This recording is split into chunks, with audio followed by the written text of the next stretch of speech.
There's no feeling more intense than starting over. If you deleted your homework the day before it was due, as I have, or if you left your wallet at home and you have to go back after spending an hour in the commute. If you won some money at the casino and then put all your winnings on red but it came up black. If you got your best shirt dry cleaned before a wedding and then immediately dropped food on it. If you won an argument with a friend and then later discovered that they just returned to their original view. Starting over is harder than starting up. If you're not ready for that, like if you've already had a bad day, then what you're about to go through might be too much. Feel free to go away and come back. I'll be here. Alright, thanks for coming with me on this trip. I'll understand if you have to take a break at any point. Just find a safe place to stop and quit the game. And don't worry, I'll save your progress, always, even your mistakes. This game is a homage to a free game that came out in 2002, titled Sexy Hiking. The author of that game was Jazuo, a mysterious Czech designer who was known at the time as the father of B games. And B games are rough assemblages of found objects. Designers slap them together very quickly and freely, and they're often too rough and unfriendly to gain much of a following. They're built more for the joy of building them than as polished products.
In a certain way, Sexy Hiking is the perfect embodiment of a B game. It's built almost entirely out of found and recycled parts, and it's one of the most unusual and unfriendly games of its time. In it, your task is simply to drag yourself up a mountain with a hammer. And that act of climbing, in the digital world or in real life, has certain essential properties that give the game its flavor. No amount of forward progress is guaranteed. Some cliffs are too sheer or too slippery, and the player is constantly, unremittingly in danger of falling and losing everything.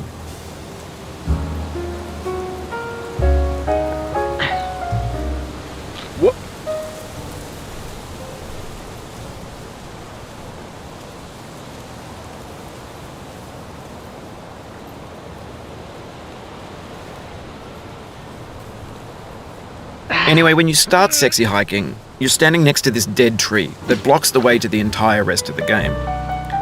It might take you an hour to get over that tree, and a lot of people never got past it. You prod and you poke at it, exploring the limits of your reach and your strength, trying to find a way up and over. And there's a sense of truth in that lack of compromise. Most obstacles in video game worlds are fake. You can be completely confident in your ability to get through them once you have the correct method or the correct equipment or just by spending enough time. In that sense, every pixelated obstacle in Sexy Hiking is real. The obstacles in Sexy Hiking are unyielding, and that makes the game uniquely frustrating. But I'm not sure Jazuo intended to make a frustrating game.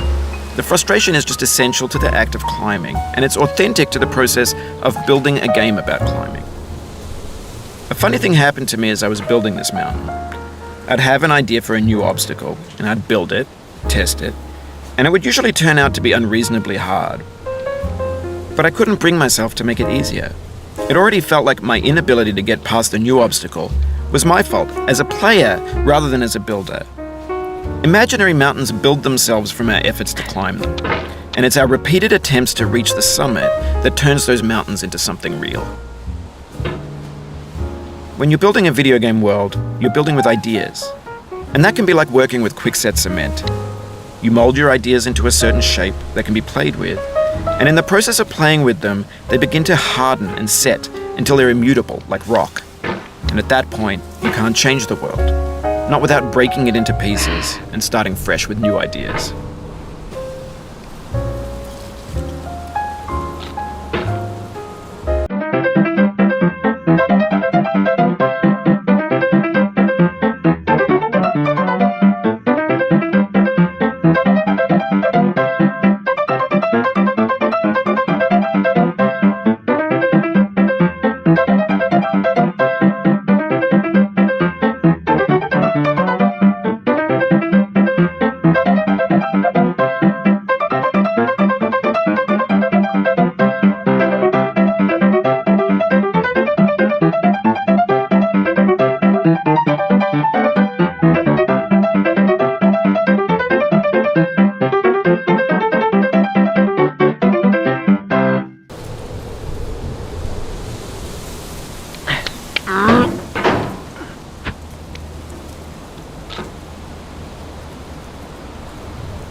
For years now, people have been predicting that games would soon be made out of prefabricated objects, bought in a store and assembled into a world.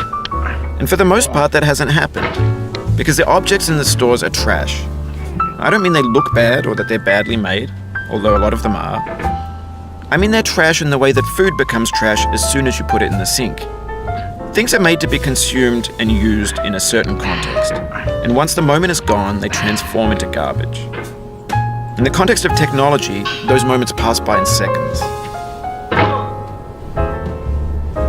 Over time, we've poured more and more refuse into this vast digital landfill that we call the internet.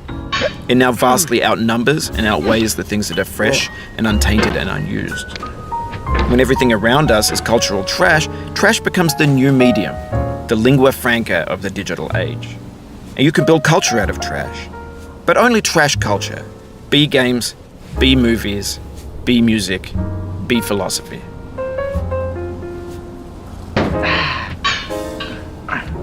Oh no.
Oh no.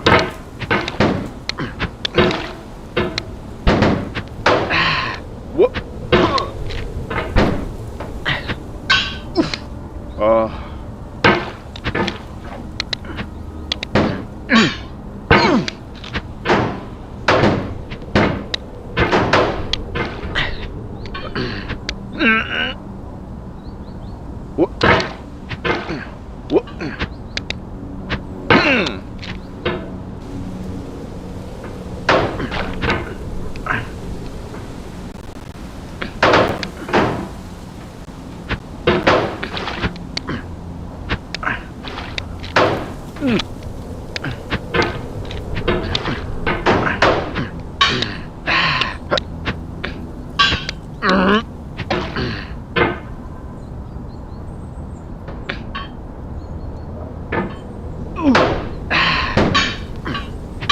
Maybe this is what digital culture is.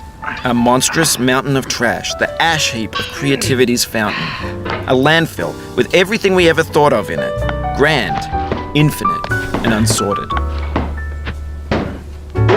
There's 3D models of breakfast, Gen X's fanfic novels, Scan magazines, green screen Shia LaBeouf, banned snuff scenes on LiveLeak. Facebook's got lifelike bots with unbranded adverts and candid shots of Kanye and Taylor Swift mashups, car crash epic failed GIFs, Russian dashcam vids, discussions of McRibs, discarded, forgotten, unrecycled, muddled, rotten, untitled.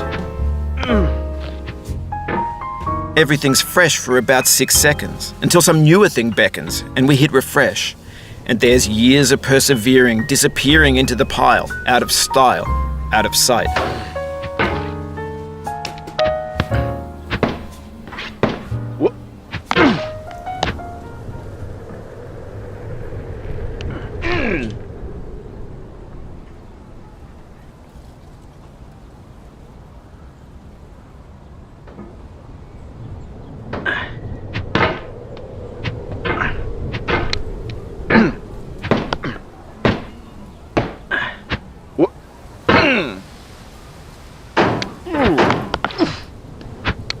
Oh, you just lost a lot of progress.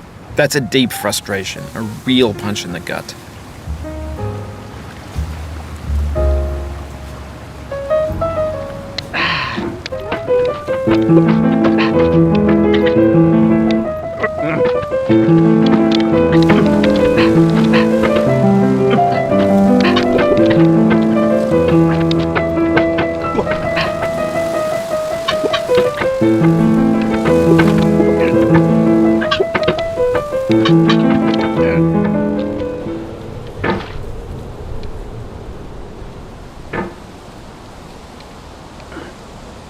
You've done this part before. You know it's possible. Just do what you did the first time.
The vertical wall here has a way of getting it harder the more times you try it. I think anger makes you swing the hammer harder, and that can push you away from the wall.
In this context, it's tempting to make friendly content that's gentle, that lets you churn through it but not earn it. Why make something demanding if it just gets piled up in the landfill, filed in with the bland things?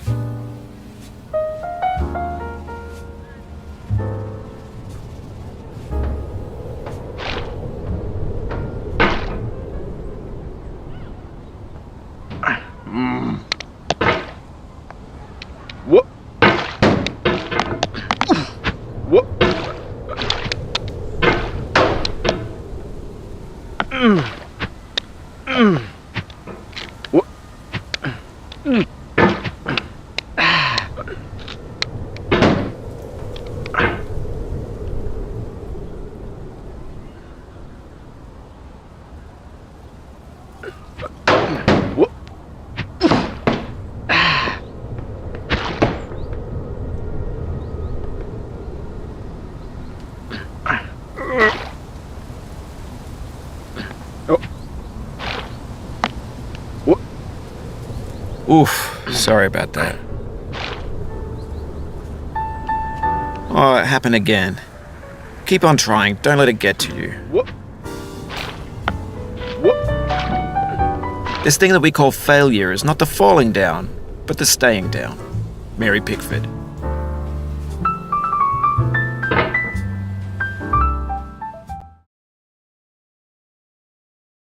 This thing that we call failure is not the falling down, but the staying down. Mary Pickford.